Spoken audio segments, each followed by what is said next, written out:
Assalamualaikum warahmatullahi wabarakatuh. Perkenalkan, nama saya Sri Indah Wulansari, mahasiswi Bimbingan Penyuluhan Islam semester 6. Seperti yang sudah kita ketahui, bahwasanya perkembangan teknologi saat ini sudah sangat pesat sekali. Seperti halnya yang kita rasakan dalam media sosial, bahwasanya apapun yang kita cari dalam media sosial pasti bakal ketemu. Nah, namun di sisi lain kita itu harus mampu mengendalikan diri kita. Bagaimana caranya memilah dan memilih informasi yang benar ataupun yang kurang akurat, yang biasanya disebut dengan hoax. Nah, dari penggunaan media sosial yang keliru atau disalahgunakan juga dapat mempengaruhi mental kita. Untuk itu, pada kesempatan kali ini saya akan membahas tentang psikoterapi sufistik. Psikoterapi sufistik dapat dimaknai menjadi dua hal. Yang pertama, psikoterapi, dan yang kedua, sufistik. Psikoterapi disebut dengan terapi bicara atau terapi psikologi, yang pada umumnya digunakan untuk menangani berbagai masalah yang berkaitan dengan psikologis maupun kesehatan mental. Dalam psikoterapi juga dapat menangani sisi gangguan yang menyebabkan tingkat emosional itu tidak stabil.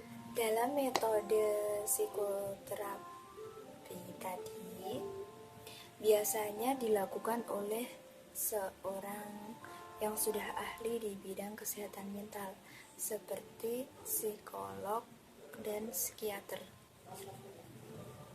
Sedangkan yang sufistik tadi nih, dalam Kamus Besar Bahasa Indonesia dapat diartikan sebagai beraliran sufi atau bersifat dan berkaitan dengan ilmu tasawuf.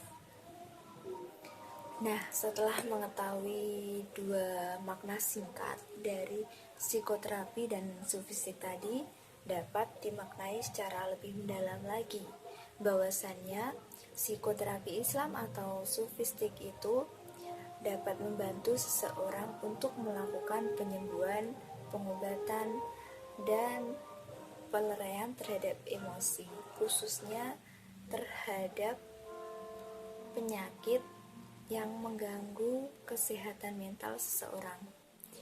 Menurut Bapak Muhammad Solihin, objek kajian pada psikoterapi sufistik dibagi menjadi 4 bagian. Yang pertama mental, yang kedua spiritual, yang ketiga moral, dan yang keempat fisik. Sedangkan untuk fungsi dari psikoterapi sufistik ada 5 bagian. Yang pertama itu pemahaman, yang kedua pengendalian, yang ketiga peramalan, yang keempat pengembangan, dan yang kelima itu pendidikan. Sedangkan untuk tujuan dari psikoterapi sufistik, yang pertama yaitu untuk memberi pertolongan kepada setiap individu agar sehat jasmani dan rohani. Yang kedua,